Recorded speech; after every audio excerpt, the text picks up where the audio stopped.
Good morning. Good morning. Welcome. Thank you for joining us in this spirit of perfect harmony. We are the Center for Spiritual Living West Georgia. We study and practice the philosophy and the science of mind according to Ernest Holmes. And with our spiritual presence and participation in our service here this morning, we create a higher state of consciousness, rise above all that negative energy we may have experienced this past week, and manifest love. We have love the following week.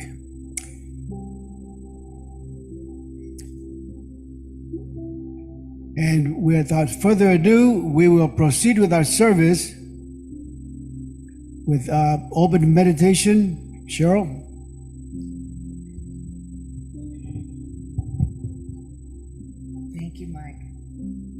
Thank you, Mike. Good morning. Okay, so we're just going to take a few minutes just to get centered and just to feel our essence, that Christ Spirit within, that we are. So you may want to, if you're new, just close your eyes, whatever you feel comfortable with. And we're just going to relax the body, and we're going to start by taking some deep breaths at your own pace.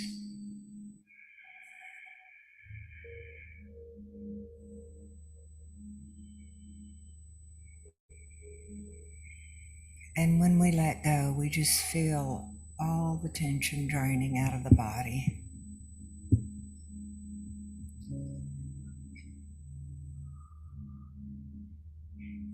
And we start by relaxing all the little muscles around our eyes and our forehead,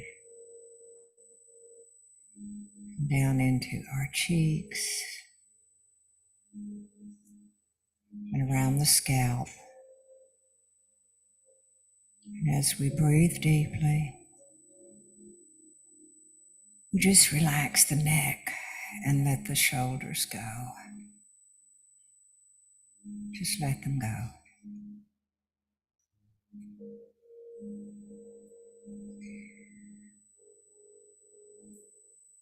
And as we continue to breathe deeply,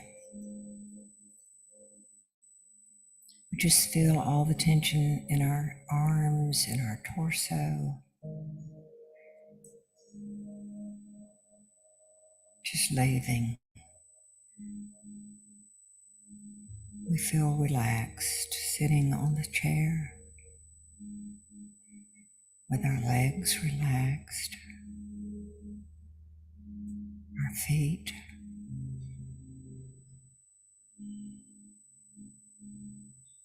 We take another deep breath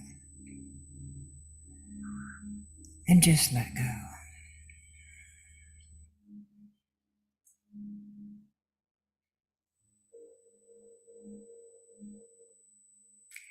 And we begin to feel this peace that passes all understanding. Peace.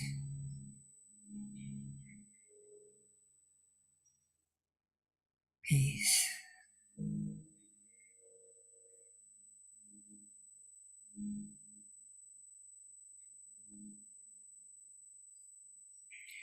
And as we do, we begin to feel this inner essence that is us, pure spirit.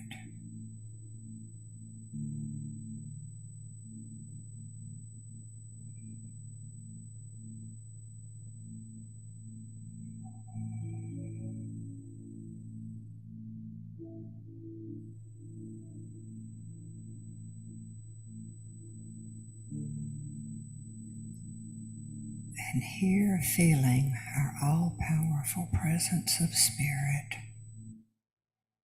Let's just take a minute and turn over our cares right now.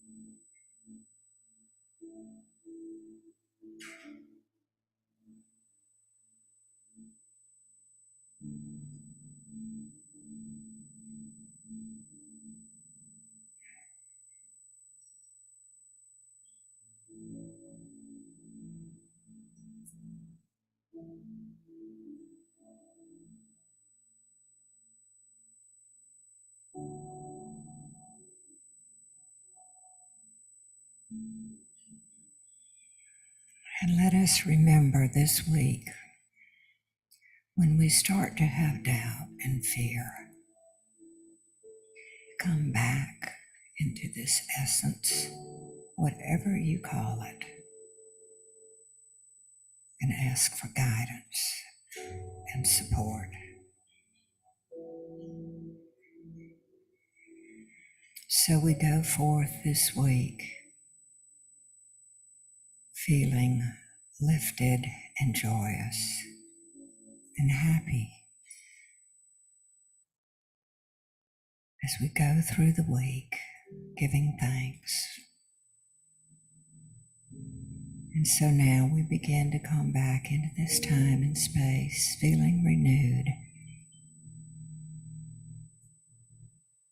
At our own pace, we take a deep breath and we come back into this time and space. And so it is. So it is.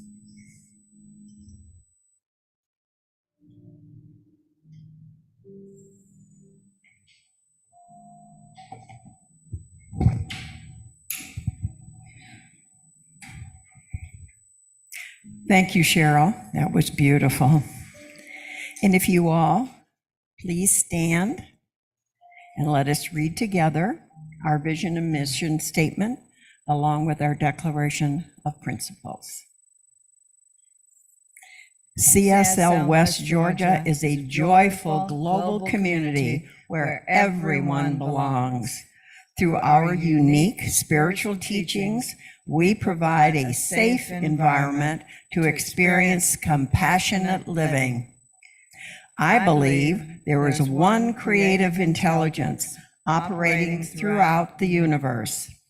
I believe my purpose is to allow this divine mind to express in, as, and through me. I know that this divine presence is a power for good, which responds to my conscious use to create a life filled with health, love, peace, and success in all things. I use it now and I rejoice in it. And so it is. Continue standing, please. We're going to do our congregational. This is a song that Shauna requested that I do again because she likes to hug people. So here we go. Take a little love and pass it on. Take a little love and pass it on. And before you know it, the world is gonna show it. Take a little love and pass it on. Joy. Take a little joy and pass it on. Take a little joy and pass it on. And before you know it, the world is gonna show it. Take a little joy and pass it on. Peace. Take a little peace and pass it on. Take a little peace and pass it on. And before you know it, the world is gonna show it. Take a little piece and pass it on. And now here's Shauna's favorite part, hug. Take a little hug and pass it on. Take a little hug and pass it on. And before you know it, the world is gonna show it. Take a little hug and pass it on. Let's do it again. Take a little hug and pass it on. Take a little hug and pass it on. And And before you know it, the world is gonna show it. Take a little hug and pass it on. Smile. Take a little smile and pass it on. Take a little smile and pass it on. And before you know it, the world is gonna show it. Take a little smile and pass it on. Take a little love and pass it on. Take a little love and pass it on.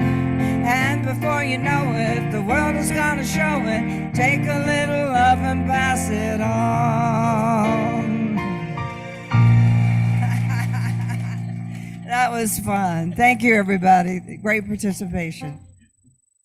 And now we have wonderful participation from our reader today, Miss Shirley Slow, and we all love, and of course, we thank every time we see her for our beautiful signs. So come on up, Miss Shirley.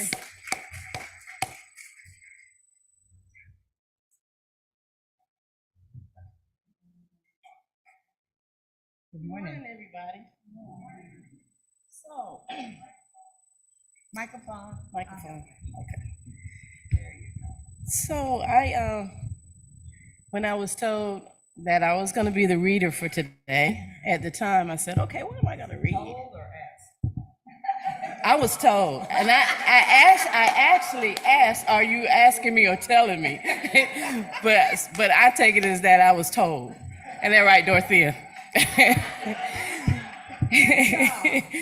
Anyways, I said, okay, what am I going to read? Then I decided to do like I used to do when I was working.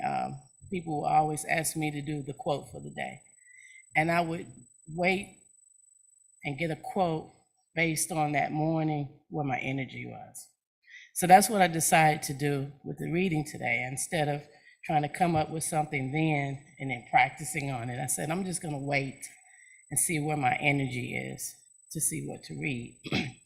So I found something that is really short and sweet because it's straight to the point. And it comes from the book, Ask and It Is Given. I'm sure probably a lot of you have read it. And it's a really good book. And this one was, if you can desire it, the universe can produce it.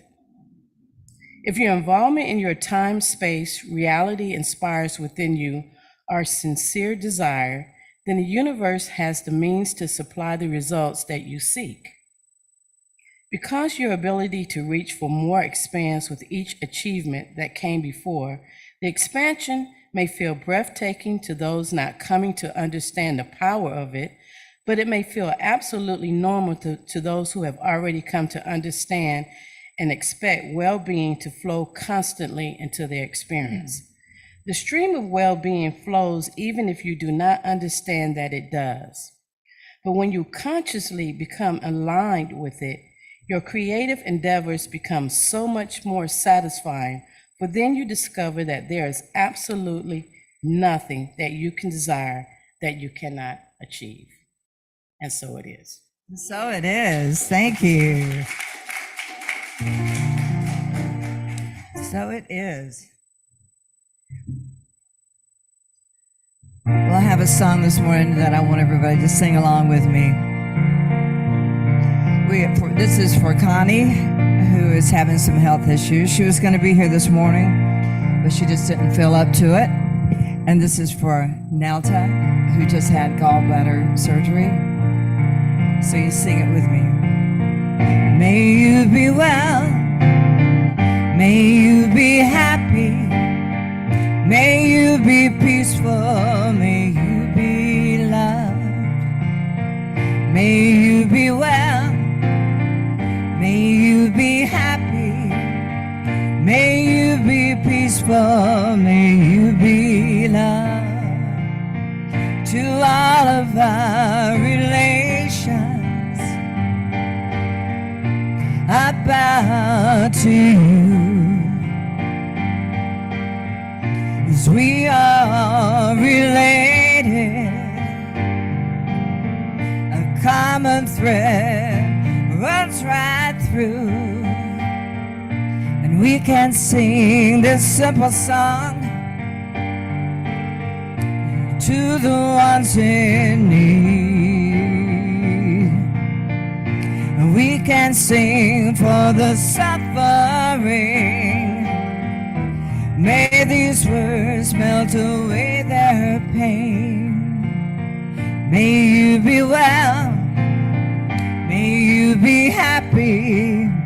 May you be peaceful. May you be loved. May you be well. May you be happy. May you be peaceful. May you be loved. To all of the beings and all of the creatures, they all hold the secret. They all are our teachers, and we're learning the lessons of love, love, love. Compassionate love. All right, I want to hear you singing out there now. May you be well. May you be happy. May you be peaceful. May you be loved. May you be well. May you be happy. May you be peaceful. May you be loved. May you be peaceful. May you be loved.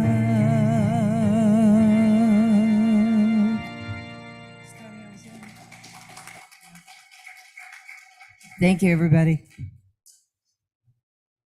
Thank you, Cynthia. Well, everybody, we have a treat for you today. Dawn, who pitch hitted for us a few Sundays ago with 6 minutes notice and was fabulous. Well, guess what? She has time to prepare for today, so watch out. And as you all know, Dawn is an attorney, so Dawn knows how to deliver. So please, everyone, welcome Dawn Scotland.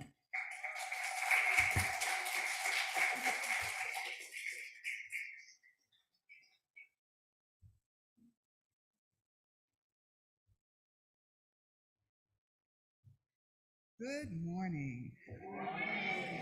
I'm going to share a few of my thoughts. You see, it says thoughts? Thoughts. So I've got some thoughts in here that I want to share with you.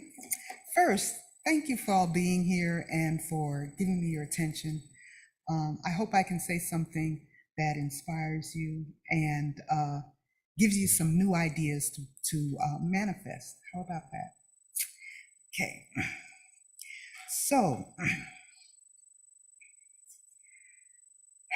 today, sure. Oh, thank you. Testing, 1, 2.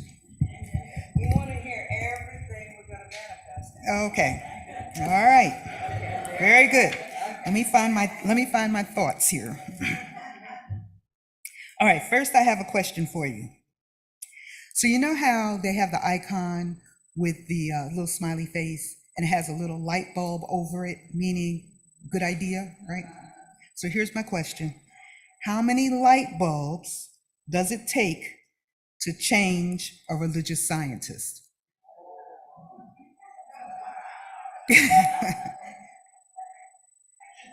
All right. How many light bulbs does it take to change a religious scientist? One. But the religious scientist has to really want to change. Right? So I figured I would start out today telling you about my number one life-changing idea. I was taking classes at the Atlanta Church of Religious Science. I think it was probably back in 1984 or so, around then. And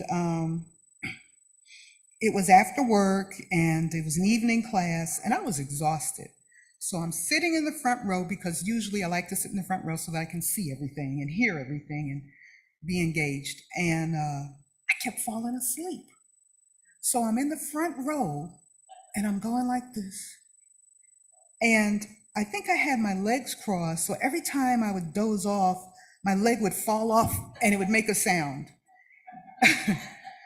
And this happened like about 3 times. I was so embarrassed because every time I tried to shake it off, and I crossed my legs and I'm sitting there, and the next thing you know, I'd hear this boom, my leg is down, and I'm up like this again. So this went on, like I said, about 3 times during the class, the first part of the class, probably within the first 10 minutes of the class, until I heard this idea. You will never have any peace so long as you live for the approval of others. And for some reason, I mean, 1984, I remember it still to this day. That was the life-changing idea. From that point forward, I woke up and I stayed awake, stayed engaged. I took several other classes. I took many of them twice. And that's the product of that's what caused what you're gonna hear today, okay? All those classes when I was staying awake. Okay, so that being said, today I'm going to share some thoughts with you on a topic I suspect some of you won't approve of. That's right, uh-oh.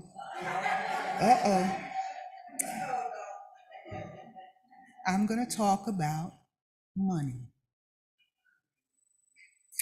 All right, so first, we know that attitudes about money vary widely, and a lot of them depend on how we were raised to think about money.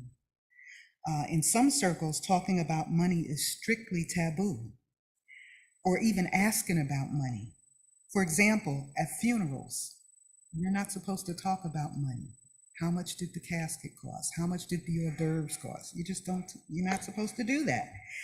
Or at places of employment. Up until very recently, people were taught not to ask what your coworkers were making. What is their salary? And but somehow or other, they found out that the women were making so much less than the men because some people broke that rule, right? And now there's a big movement to equalize pay across genders and ages and so forth.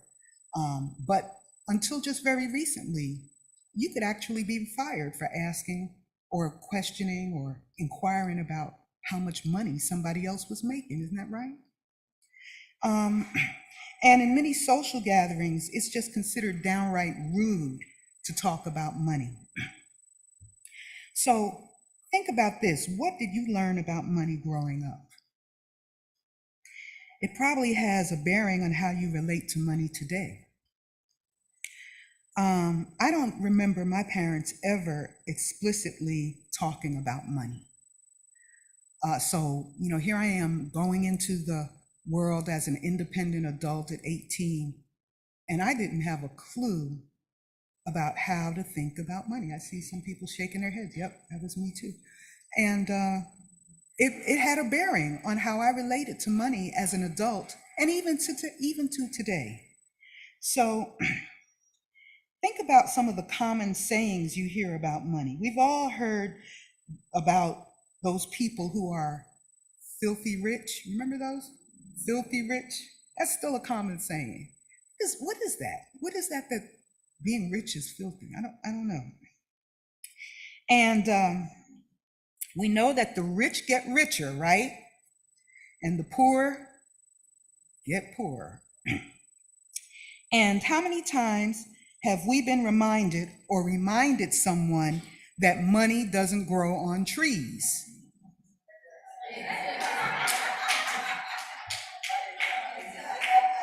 Some places it does. There it is. But we've heard that. So perhaps the all-time favorite is money is the root of all evil. Yeah. So, but now we know, many of us have learned that the Bible, the actual quote from the Bible is what? The love of money is the root of all evil. So I think that was really referring to greed. Yeah, not money, greed. So I rather think about respecting money as opposed to loving money. Respecting money. We believe in religious science that money is a spiritual idea, and I've heard them say that money is God in action. So these are respectable concepts, and that's why I like to respect money. So how do you respect money? Well, first, consider the law of attraction. We know about the law of attraction. It's been in the movies, so everybody knows about it. But part of it is that there is a frequency that we can vibrate on that will attract money to us. Now, I'm just really learning about this frequency business and how it causes things to manifest in our lives. But I do know it and I believe it. And if you think about all the celebrities that have money, money, money, you know that they are operating on some sort of frequency that attracts that money to them. Because all of them are not all that talented, are they? But that money is still coming in, right? So that's one thing. Then we've heard that money attracts money, meaning you kind of have to have money to get more money coming to you. And finally, when we talk about money being a spiritual idea, I want to say this: don't judge by appearances, but a little gold never hurt anybody. So I mention this because way back in 1980, I was attending the Christ Universal Temple, which was one of the first New Thought mega churches in Chicago or in the country. And the pastor there was Johnny Coleman, who is also one of the first leaders or in the New Thought movement. And she suggested, when I was there, I was a brand new member, still sitting in the back of the church. She suggested, buy some gold.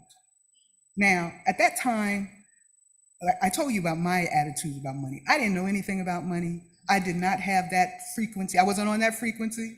I wasn't attracting money. I'm like, buy some gold? What? How can I buy gold?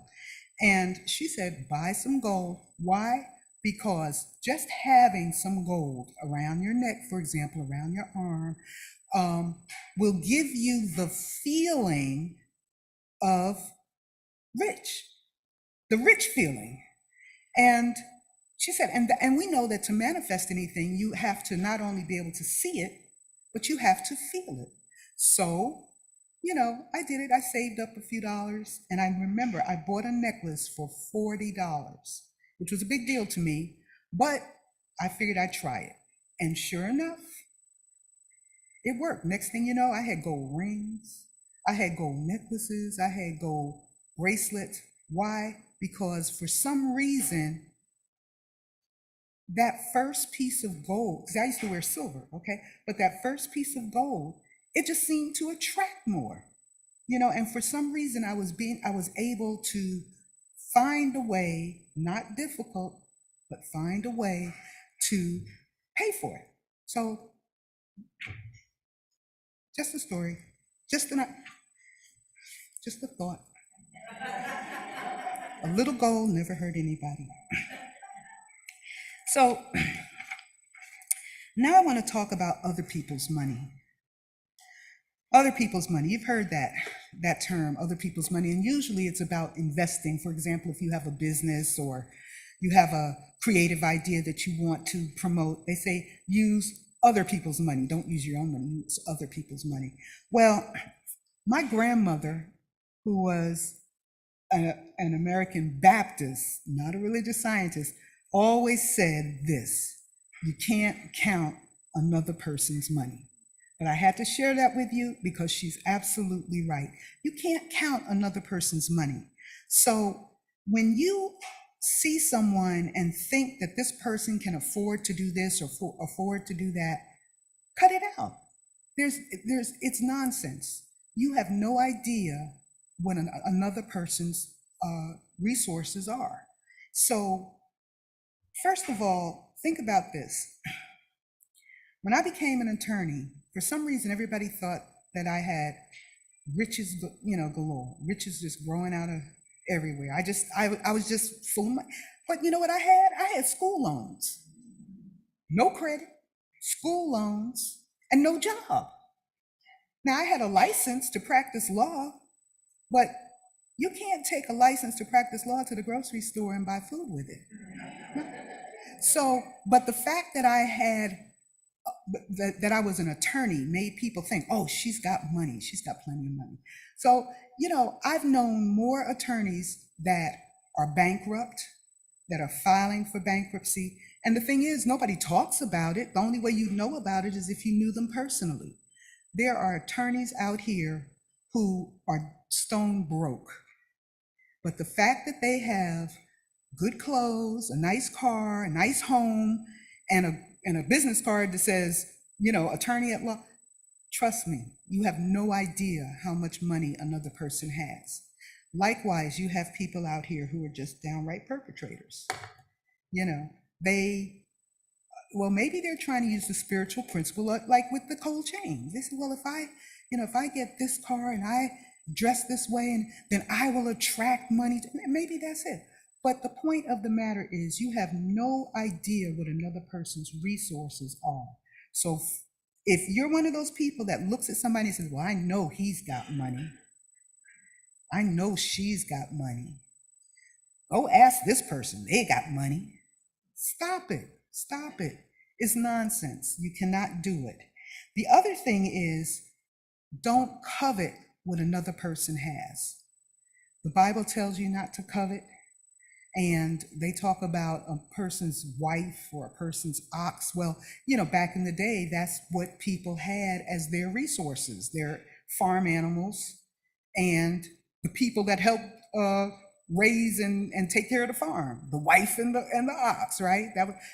But don't covet anybody. If you see somebody that has something that of monetary value, what you can know is that whatever they did to get it, you can do. And if you did what they did, you would have it. So that's how you do that. If you see somebody that has something that you like or you think you should have, find out how they got it. Find out. Ask them, how did you get this? And if you ask in the proper way, they'll probably tell you. Or Google it, right? But coveting is definitely not a path to spiritual achievement, growth, or enlightenment. And talking about other people's money now, don't be a mooch. Does anybody know what a mooch is? Okay, I thought that was a New York term, but I guess it's global, right? It's national. Don't be a mooch. Don't be what's called a spiritual hobo, meaning that you look for other people to provide for you what it is you would like, so you've got to be willing to pay your own way in life. This is a spiritual idea. I didn't read it in Signs of Mind, but trust me, I know this is a spiritual idea. You have to be willing to pay your own way. Now I'm going to tell you about something called the law of conversion. Does anybody know about that law of conversion? I doubt it, because I made it up. You're not going to find it in any book. I haven't written. You can use it, Dorothea, in your next book, The Law of Conversion. All right. It sounds like something that's already out there, right? But no, it's not. I made this one up. All right. So the law of conversion is this. We use money to provide the things that we want or need in life. The law of conversion is this. When God makes those things available to you without you having to go into your pocket, that's just like money. That's the law of conversion. So let's just say you come to the Center for Spiritual Living West Georgia on a special day when there's this spread at the back. Many of you have been here where we have this feast, right?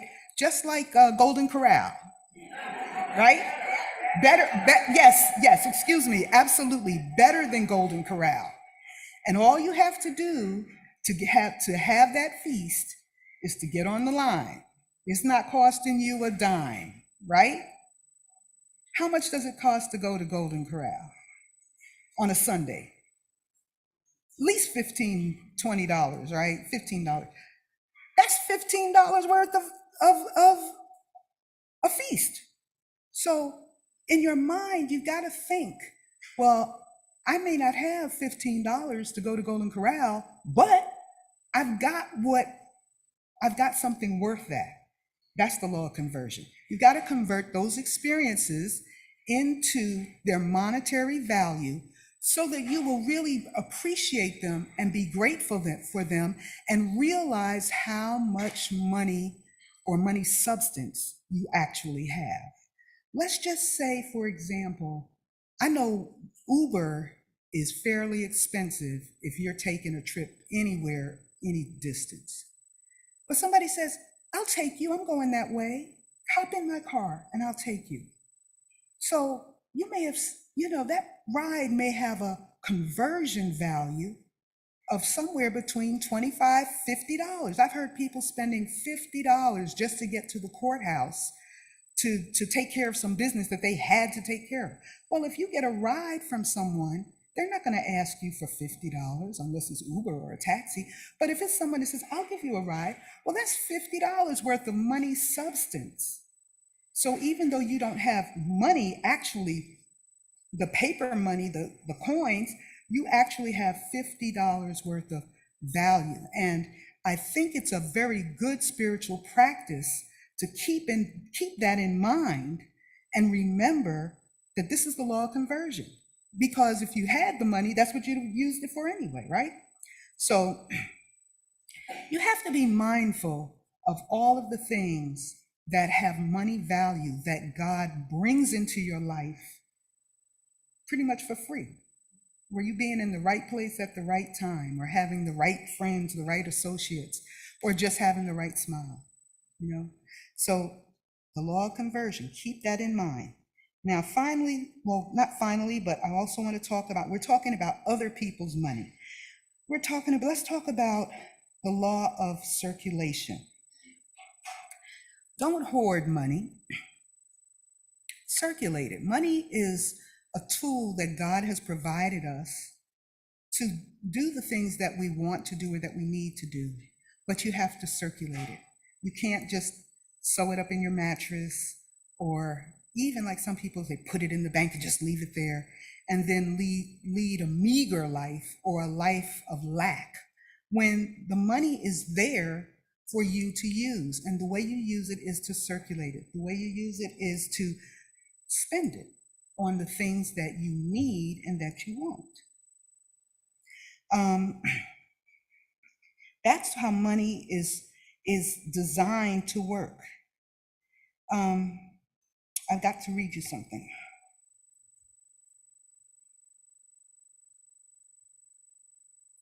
I can find it. I get this from my sister Shauna, who always has references. So hopefully I can.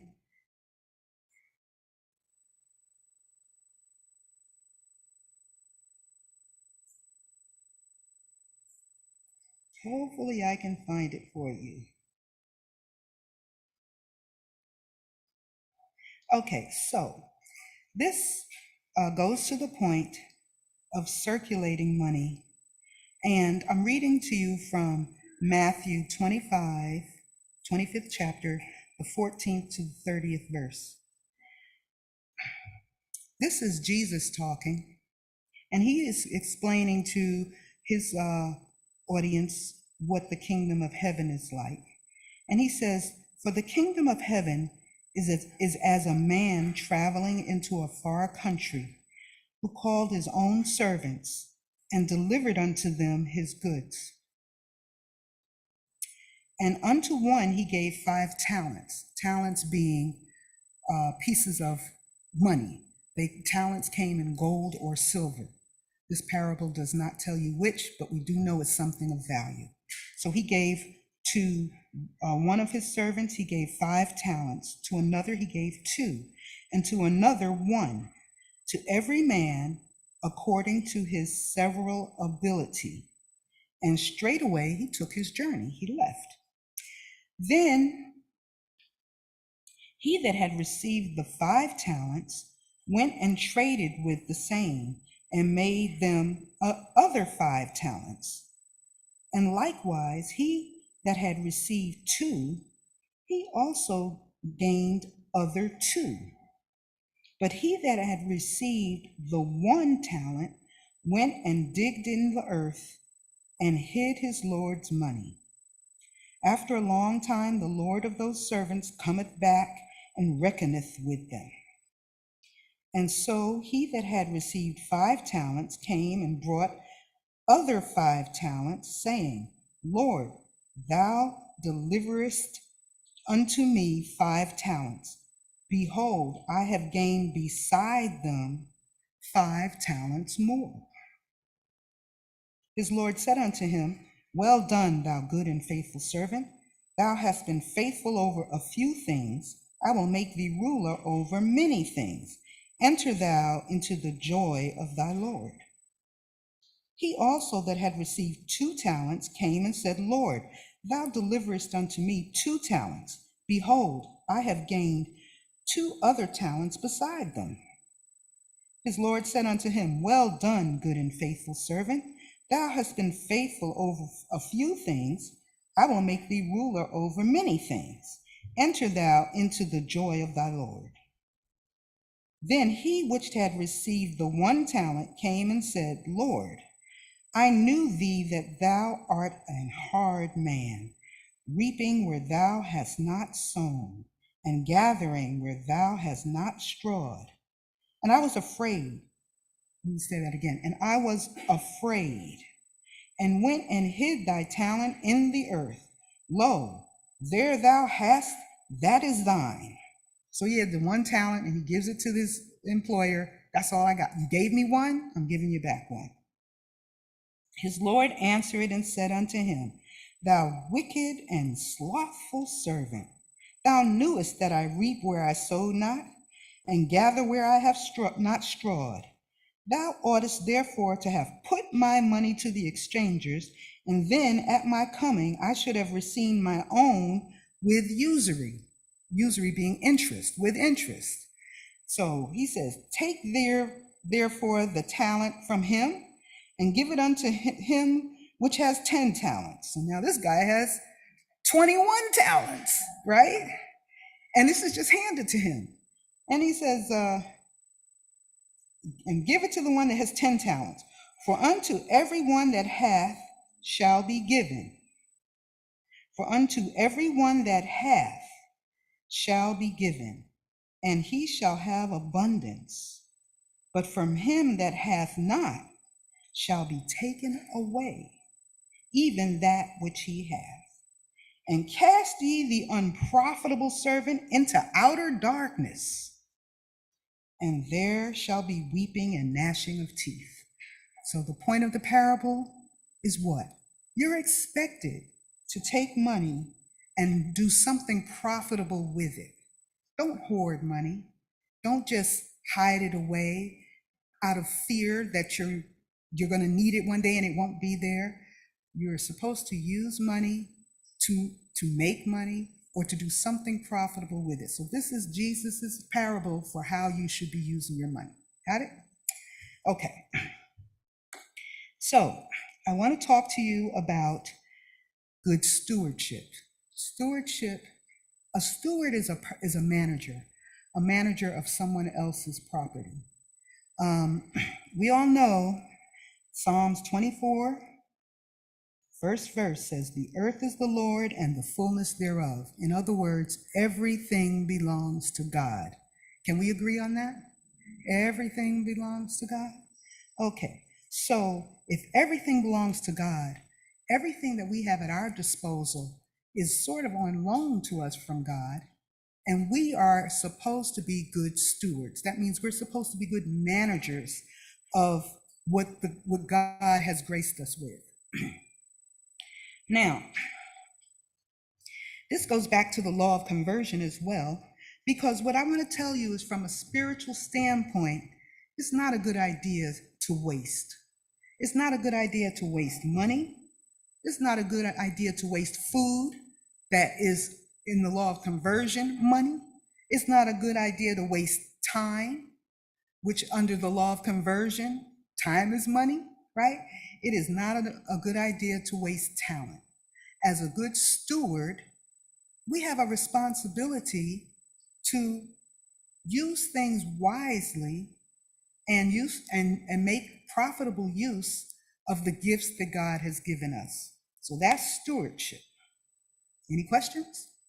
I'm telling you what you already know, but I'm trying to put it all together in one talk so that you will be mindful of it. Now, here's the one that I want to tell you about. I heard this in a religious science class, and it changed my life. How to loan money. How many people have made a loan and didn't get paid back? Just a few. How many people were afraid to admit that they made a loan and didn't pay back and didn't get paid back? Okay. So, listen to this. When you, as a good religious scientist, as a good spiritual student, when you want to loan money because someone you know is in need, this is what I need for you to do. This is what Oprah says. Oprah says, if somebody needs $500, you loan them $4, right? How about this? Ask for collateral. What is collateral? Collateral is property pledged by the borrower to protect the interest of the lender. So, if somebody says to you, I need to borrow $500, my life is, about to, just fall apart, I need this $500. Say, okay, I'll loan you $500. What do you have that's worth $500 or more that I can have as collateral? I will return it to you when you repay the loan. Now, when I heard this in a class, I said, this is an interesting idea. And sure enough, somebody came to me and said they needed to borrow $500. Their mortgage, they needed to pay it for their mortgage and blah, blah, blah. And, they gave me the whole sad story. I said, okay, what do you have that I can hold on to that's worth $500 or more as collateral? I'll return it to you when you pay me back my money. Let me think about it. And the person got back to me the next day and said, well, no, I don't need to borrow that money from you. Problem solved, okay? Because I wasn't going to get that $500 back, okay? Now, and if I had given money away like that, I would not be being a good steward. I am supposed to be a good steward. If God has blessed me with $500 that I can spare for a time, that doesn't mean I'm supposed to just give it away. I'm supposed to use that money for something profitable or productive. And that does not mean giving it to somebody who's a friend of mine or somebody who wants to be a friend of mine or whatever, for them to just take it and never pay me back. Okay, anybody who's watched Judge Mathis knows how that works, right?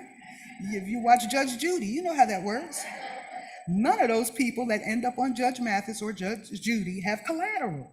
So, collateral is something that is easily converted into cash.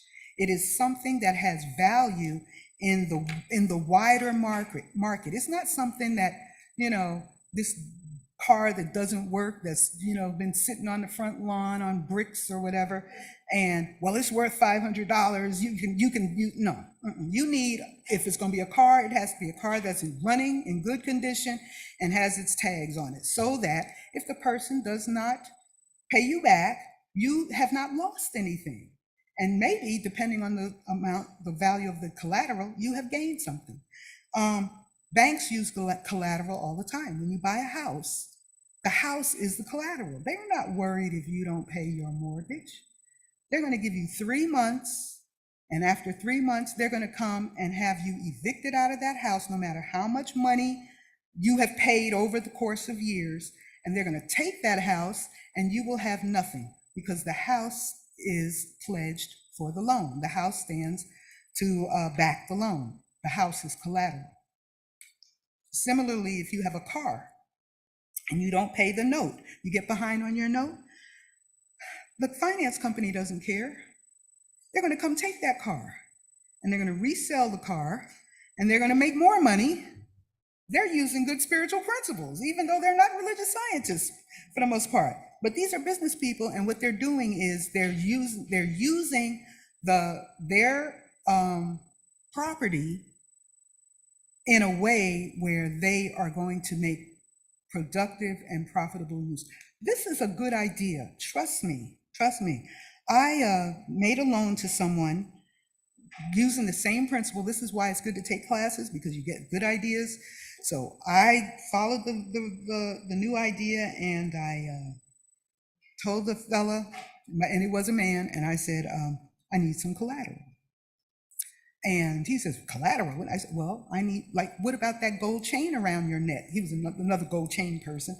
What about the gold chain around your neck? How much you think that's worth?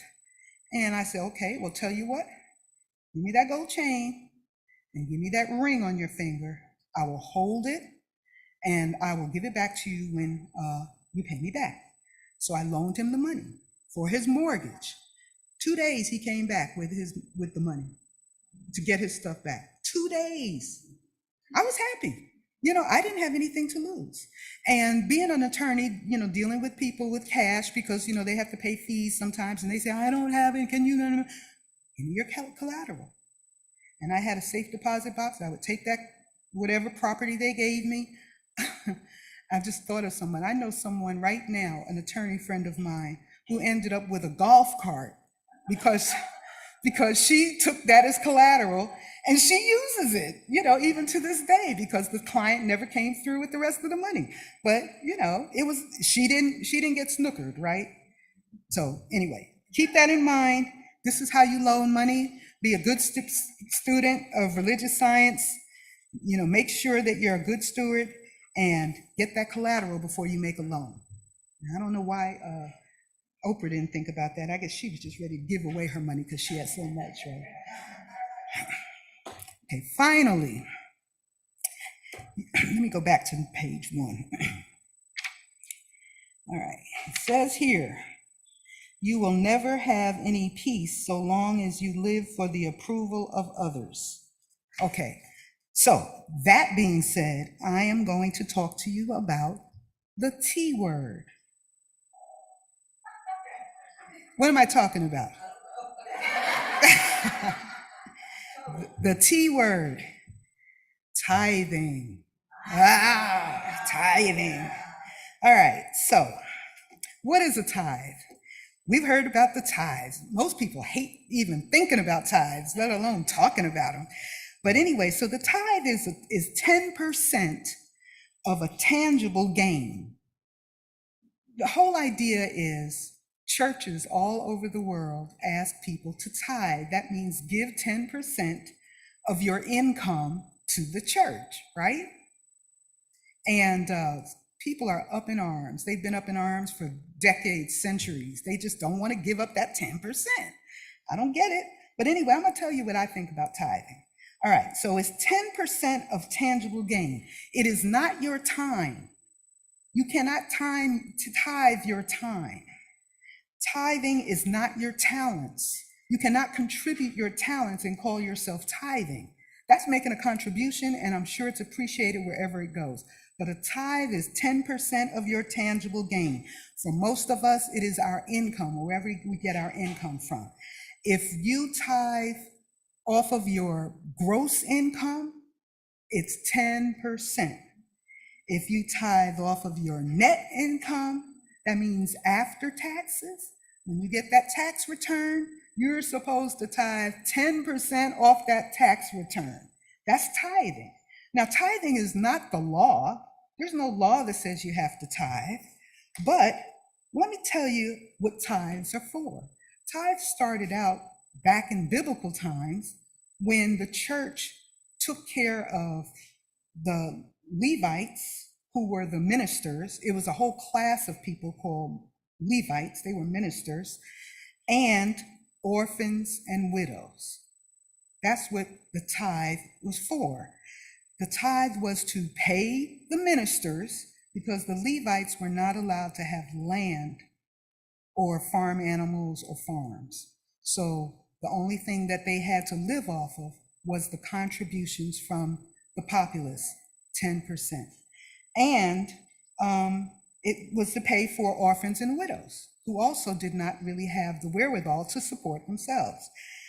Okay, so nowadays, the tithe is supposed to support your local ministry. I'm just going to give you a partial list of, these are just some of the things off the top of my head that your local ministry, for example, this church. Oh, first of all, let me just stop and say this. The opinions that I'm expressing here are not the opinions of the management or the church. These are my opinions. These are my opinions based on my experience. I don't know whether they agree with me or not, but they let me talk. So here we go. So here's the thing. This is just a partial list of the expenses of any church. You've got rent, and I'm not talking about residential rent. I'm talking about rent in a commercial space, which tends to be much, much pricier than what you pay for your rent at home. You have your utilities. You have your food. That's the coffee, the donuts, the candy, the bottled water, okay? You have office supplies. When you have a program, here's my program. I just want to give you, what is show us, okay, these things, this costs money to produce. Okay, these don't grow on trees, right? This costs money to produce. So you have your office supplies, you have your bathroom supplies, you have your cleaners, whoever is cleaning the building, and you have your cleaning supplies. You have your decorator items. And we all like coming into a beautifully decorated facility, right? It makes us feel more comfortable and at home. So you have your decorator items. You have your plates, napkins, forks, and knives. And we don't have a big spread today, but we have these big spreads, and what do we have? We have the big old fancy napkins with the little ring around them, and the gold forks and the silver knives and everything. Okay, that stuff costs money. You have premises liability insurance. If somebody falls in here, don't do it. But if somebody falls in here, the first thing they're going to do, or maybe the second thing, after they dust themselves off, they say, wait, I need to talk to my lawyer because I may be able to get some money out of this. You have office equipment and maintenance, copiers. Copiers are fine, they cost money, and guess what? They have to be maintained. They don't operate all the time. They sometimes need repair. You have the chairs you're sitting on, that costs money. You have the tables, the lamps, the signage. Then we don't have a regular minister, but if we did have a regular minister, we would be paying for the minister's salary, health insurance, unemployment insurance, which is the law, and Social Security insurance. These are all expenses off the top of my head. Mind you, I am not on the board. I don't know what the board's budget is, but I do know this just based on common knowledge. This is a partial list of the expenses of this church and any church. And that's what the tithe goes to pay for. Let me go back on my notes because I had somewhere that I went, oh, here it is. Don't be a mooch. Don't be a spiritual hobo. Okay, back to where I was talking about. So anyway, let's distinguish the tithe from an offering. We take an offering every Sunday, and I guess there are other times when we may have offerings. But the tithe is not an offering. The tithe is a specific 10% of your income. Your income, by the way, your source of that income is God, right? God gives you that income. God gives you the ability to get the income, whether it's coming from Social Security, a pension, or even from a paycheck. 10%. So offering, some people talk about tithing and offering. That means they offer, they give more money than the tithe. I know you say those people are nuts. But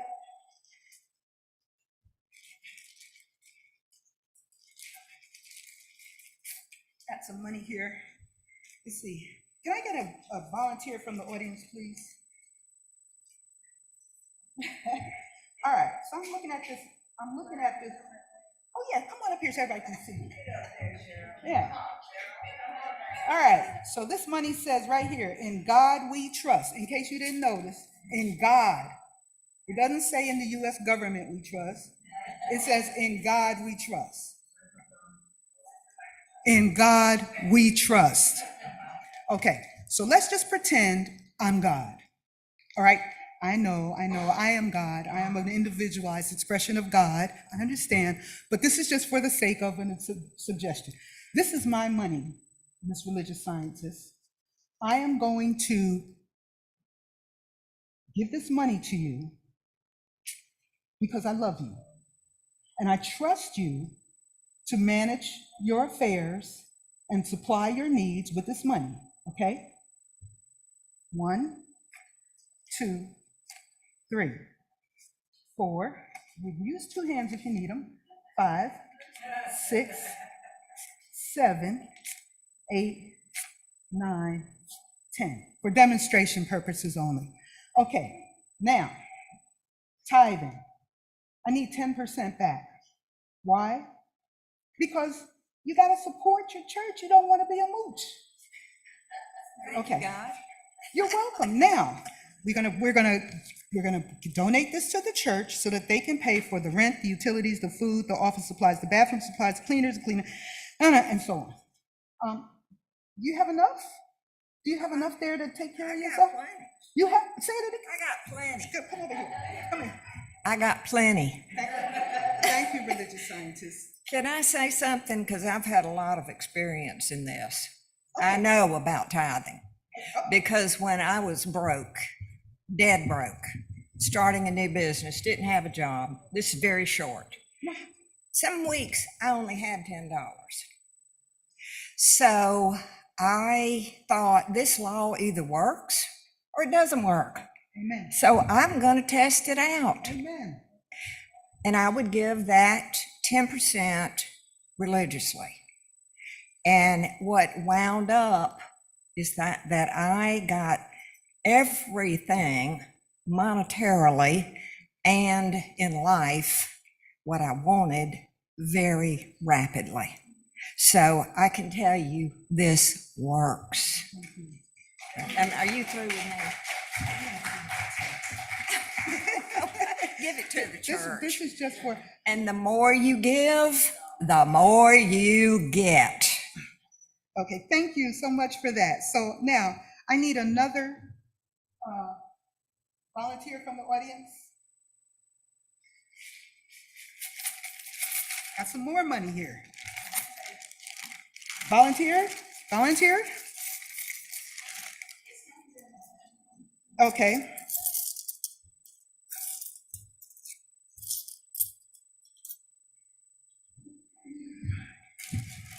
All right. So what I've got here is a bunch of nickels. This is just for demonstration purposes because we know that God does not nickel and dime anybody, right? Oh. I said God does not nickel and dime anybody. These nickels are just for demonstration purposes. All right, so I'm going to give you, let me see. I'm just going to count off some. 10, 10. You see how she has both her hands? She is ready to receive. 30, 40, 50, 60, 70, 80, 90. Oh, that's the dollar. All right, heavy, huh? Okay, So I just gave her a bunch of money. And I'm pretending to be God again. And this is our religious scientist. So Miss Religious Scientist, we're talking about tithing. And as you know, tithing is 10%. That's just 1/10 of what I gave you out of my grace and goodness to you, because everything belongs to me. And I know that you are a good steward. I know that you don't waste money, you don't waste food, you don't waste time, you don't waste your talents. However, I just want you to make a donation of 10%, the tithe, to the church. Can I get 10%? That is 1/10 of that. You've got, that's $1, that's 20. So 10% would be 2 nickels. So would you please just give me 2 nickels as your tithe? Thank you. No, I got, oh, you're gonna offer too? You're gonna tithe and offer. Okay. Wait a minute. See, but you see how she started out? She was like this. And now when it's ready to tithe, she said, well, I'm gonna tithe and offer, because do you have enough? Do you have plenty there? Show everybody how much you have. She's got 2 hands full. Okay? So thank you very much. So the point that I'm trying to make is tithing, people who are concerned about the amount of the tithe, either they don't realize that it's a small pittance. It's a small amount. And if you have, regardless of what your income or your money is, if you just donate 10%, that small slice, you'll have enough. You will have more than enough for your needs. There is a saying, I'm going to say this a few times because it is so true. If you can't afford to tithe, you can't afford not to tithe. If you can't afford to tithe, you can't afford not to tithe. You heard the testimony of Cheryl, and I will vouch for everything she's saying. So I have some ideas for those of you. And I also have, thanks to my sister Shauna, I have another.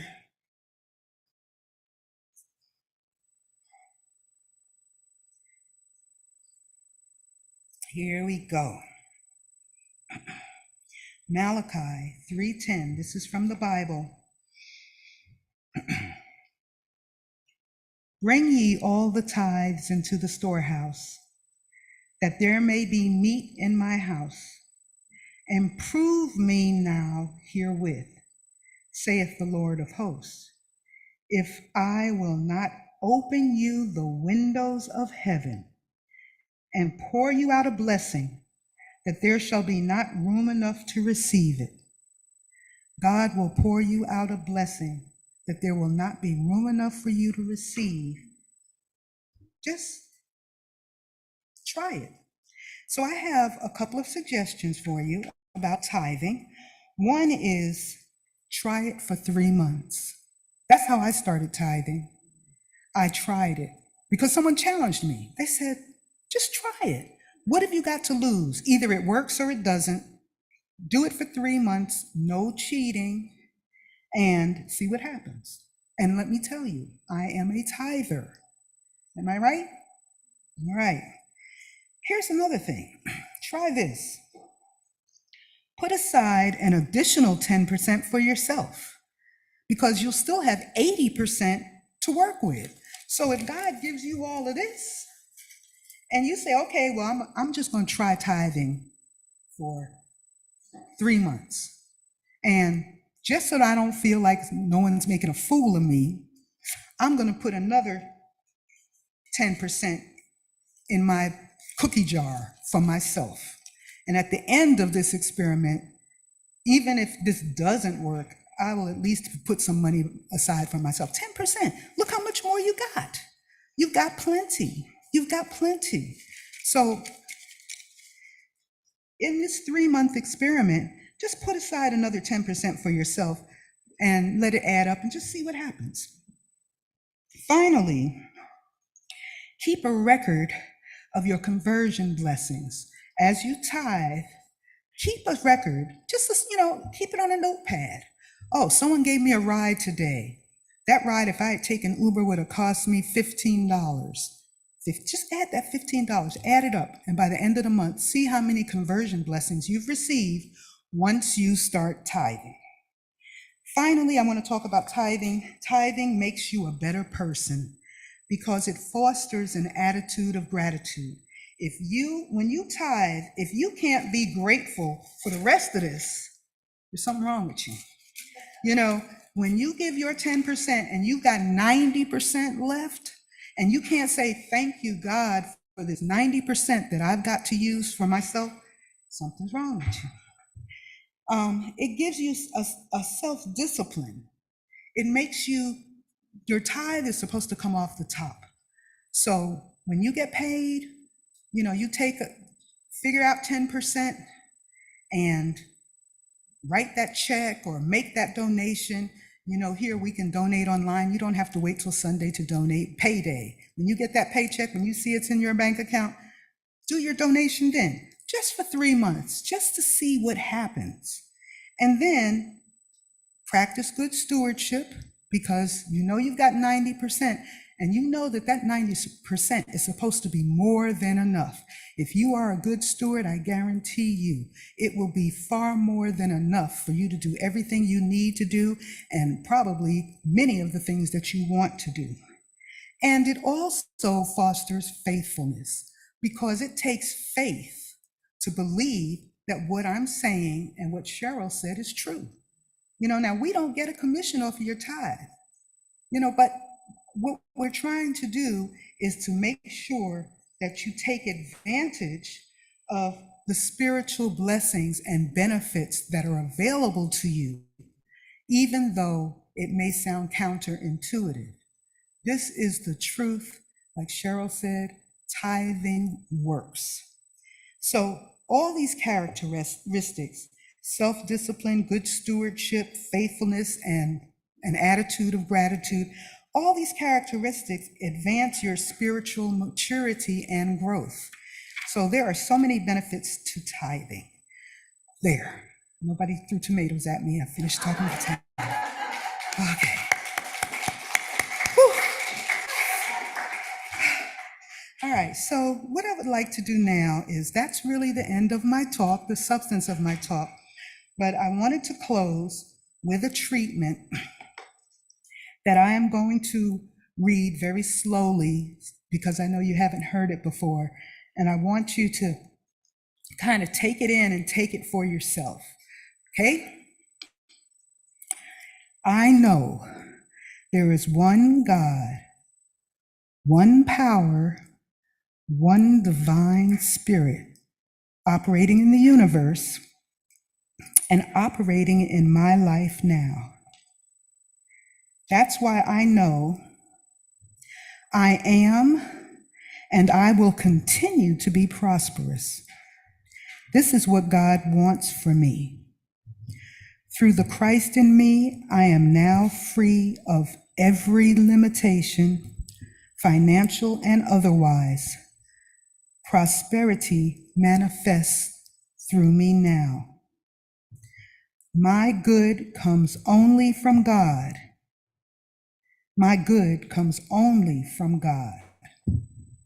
And God always provides the right channels to bring it to me. Remember the law of conversion. I stop depending on persons and conditions for my prosperity. God is the source of my prosperity. And God brings me my good in expected and unexpected ways. Day by day, in every way, I am getting better and better, richer and richer, stronger and stronger, smarter and smarter, more confident, more competent, more loving than ever before.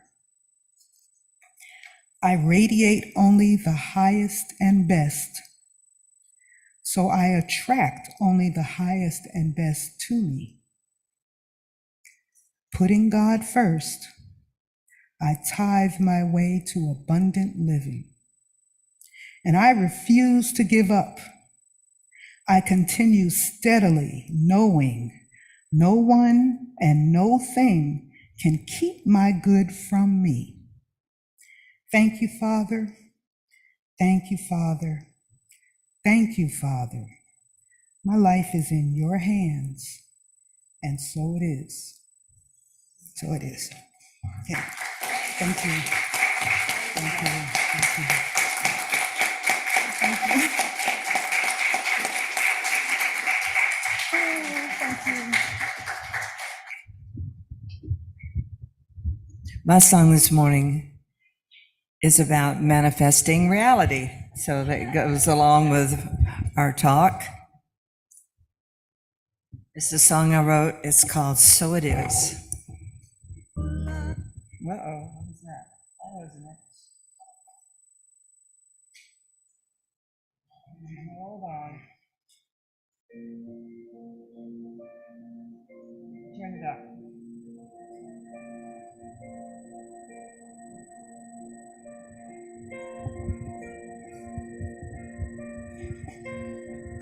What is unfolding in your future? Okay, we're going to start over. I couldn't hear the beginning. Sorry. I'm going to start over. We have a little technical issue here. All right, hold on. Here we go.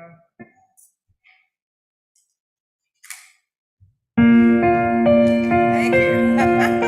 Now I can hear it.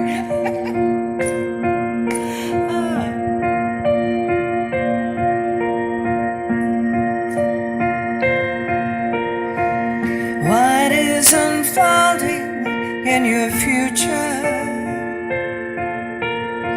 Life's an empty palette, and you're the artist of your life.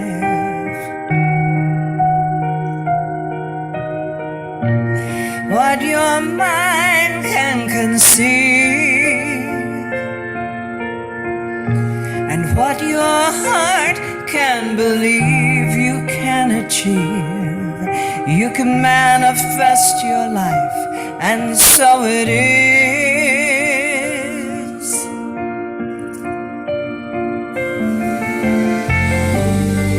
Light a candle, say a prayer,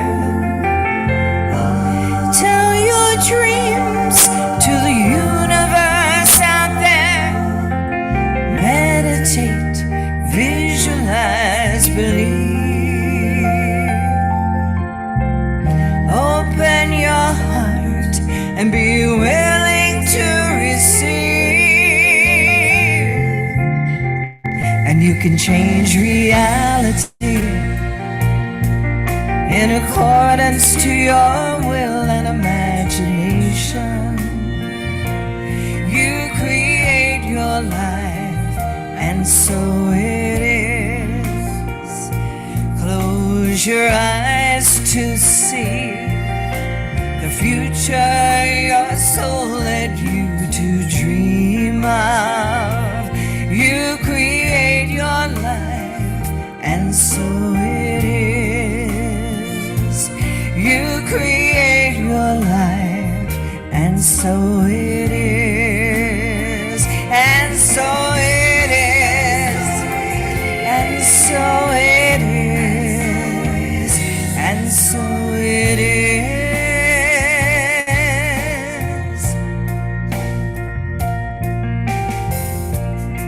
So look around your life and see you are the master of your own destiny.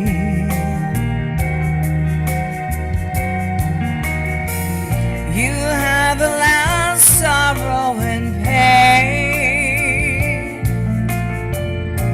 but you can consciously create your joy again. It's a co-creation, and so it is.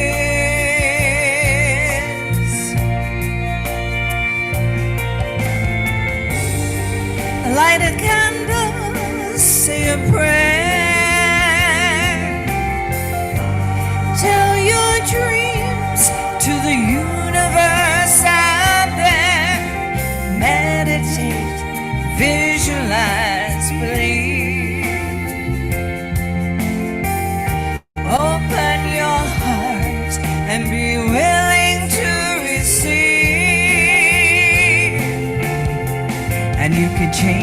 reality in accordance to your will and imagination. You create your life, and so it is. Close your eyes and see the future your soul led you to dream of. You create your life, and so it is. You create your life, and so it is. And so it is. And so it is. And so it is.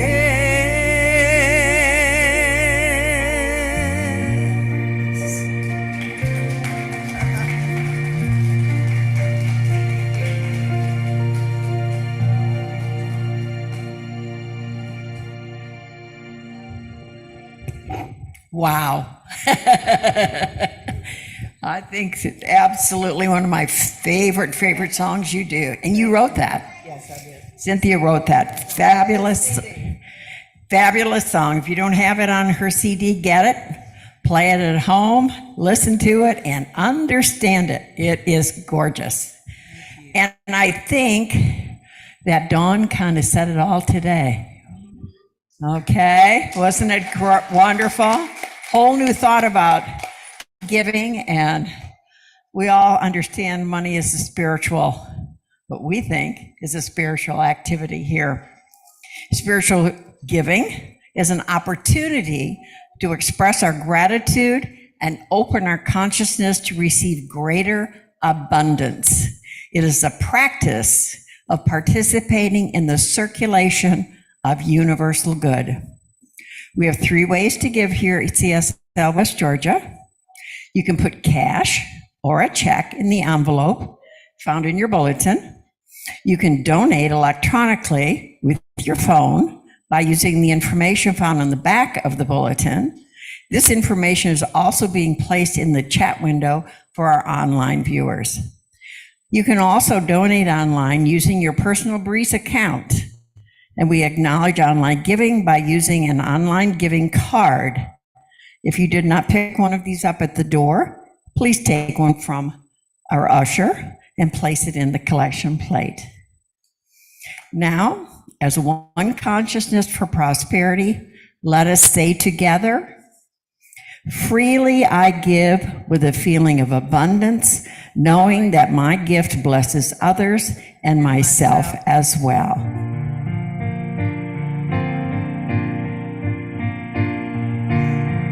Freely I give, freely I give, giving from my heart and from my soul.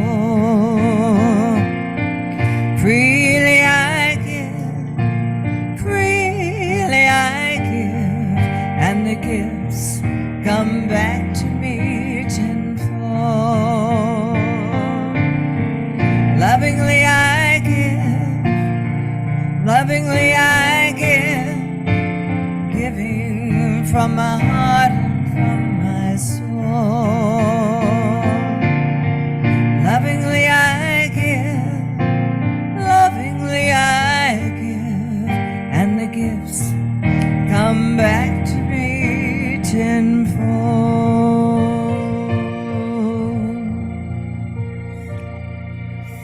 And together we say, I am grateful for the divine givingness circulating abundantly through my life, our community, and our world.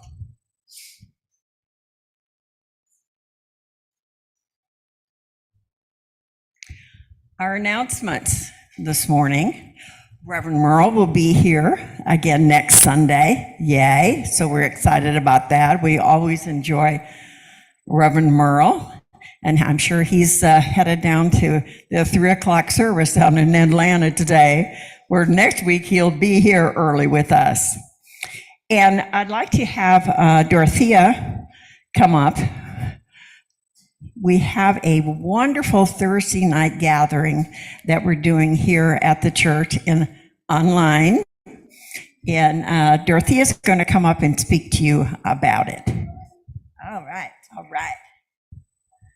It's a good one. It's fun. Of course, Dorothea's with it. It's got to be fun. Thank you, Sandy. Okay. Hello, everyone. Hi. Thursday, we have a gathering here. One of our members asked, do we have a support group during the week? And that light bulb emoji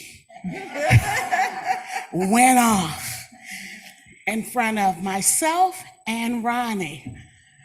Wow, we looked around at this space. We can do this. And we came together on a Thursday at 7:30 to figure out what we were going to read or what we were going to do or how it was going to come about. And we had all these books and we tried to figure it out. And we started off with prayer. Prayer. And in Science of Mind, there are steps to prayer. And we sat down and found a wonderful book. Oh, I thought, okay, this is the book. We found a wonderful book, Basic Principles of the Science of Mind by Frederick Bales. It gives the steps to come together, to manifest, but it really gives the steps of a more globalization of who you are and what you are and how we can shift, not just in prayer, but towards our family, towards our friends, towards our coworkers. It gives great detailed steps and it gives great detailed instructions and examples. And we meet, it's a fun group. We meet every Thursday for 6 weeks. It just started 6 weeks ago. The light bulb went off 6 weeks ago. And we're on chapter 3. Light bulb, chapter 3. It's a wonderful midweek refresher. And that's what we call it. It's a midweek refresher. We come together, we discuss what we read as a group, we take turns, and we digest. And we come up with examples in our life, how this all applies. So if you heard of Bible study, you now heard of midweek refresher. And this is steps to prayer. I'm Dorothea. I'm here Thursdays at 7:30. We usually get started around 7:45. This is the book. And if anyone wants to join us, we just tapped in to chapter 3. Just tapped in. So we would love to have you 7:30 Thursday right here. It's a brand new group. It's a lot of fun. You never know what you're going to hear. Okay, that's right. Now, if you don't have this book has been around circulating for years. So you can get this book for free as a PDF. I forgot to tell you that. Conversion. So you can download it on your tablet, on your phone, or you can purchase it on Amazon or wherever else. Even a secondhand bookstore called Thrift Books. So I look forward to seeing all of you. All of you. Okay. Thank you.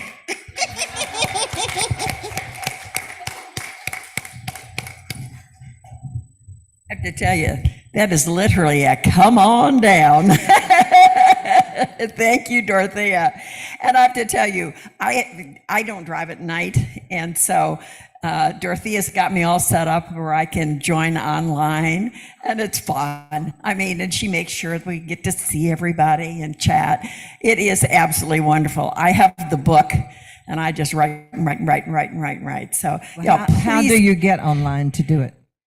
she'll send you the link. Oh, okay. It's All a right. link, yeah, and it's easy, and it's fun, and everybody chats and laughs, and it's really hard for us to stop. I have to tell you that. So please come and join us on Thursday evenings. It's wonderful. Now, we all know, by the way, that Nelta did have gallbladder surgery on Wednesday. She's home and doing much better. And we heard this morning that Connie is doing better. So we'll see her hopefully next week. Yeah. She was going to try to come, but she just wasn't feeling up She to wasn't feeling well. All right. And while we're doing announcements, Shauna is our practitioner. Shauna is here with us today. And if any of you all would love to spend a little bit of time in prayer with Shauna, she is here with you. And we have our office back here so you can chat with Shauna and have a lovely private spiritual mind treatment with her anytime. So please speak with her after service. And now for our closing affirmation before we all stand and sing our way out today. Let us stand.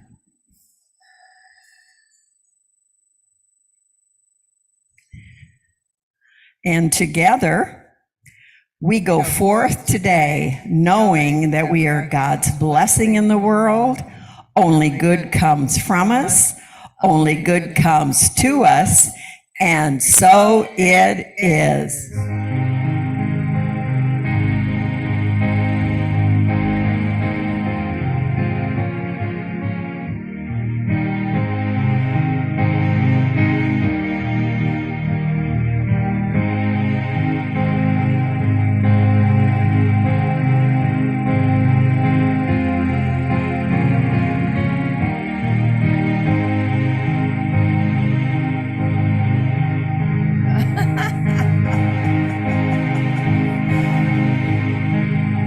Almost. We almost got it. All right, everybody, let's sing. Yes, there is peace on